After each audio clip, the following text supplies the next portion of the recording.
Cycling is a popular transport of choice, with over 50% of Melbourne residents owning a bike.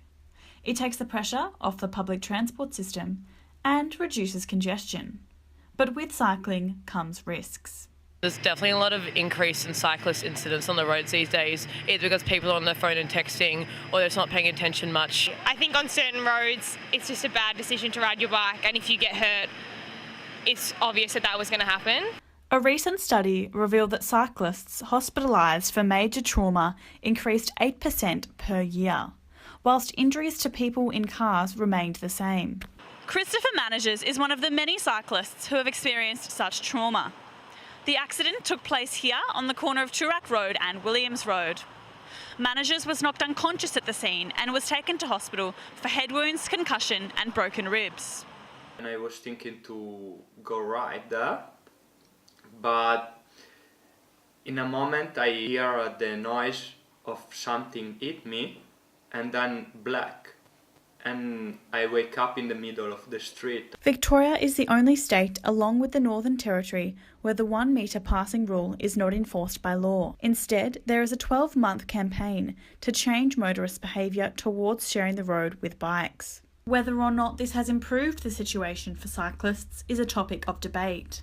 The Melbourne Cycling League believe there is still more that needs to be done. Greater education of drivers, I think greater education of cyclists, I think better infrastructure.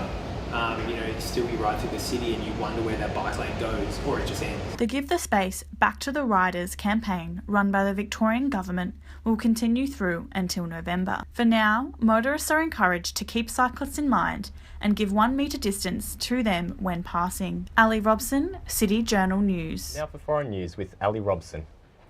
Thanks, Chris. The US Secretary of State, Mike Pompeo, has issued a list of demands that he says needs to be included in the nuclear treaty with Iran, threatening to use all economic and military forces to destroy their economy.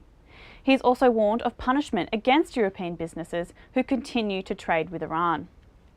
Sweden is sending out instructions to its citizens on how to cope with an outbreak of war, as the country faces an assertive Russia across the Baltic Sea. The 20-page pamphlet, titled If Crisis or War Comes, is the first public awareness campaign of its kind since the Cold War. European Union leaders will formally approve a free trade agreement with Australia and New Zealand tonight, paving the way for a multi-billion-dollar deal before the UK leaves the EU.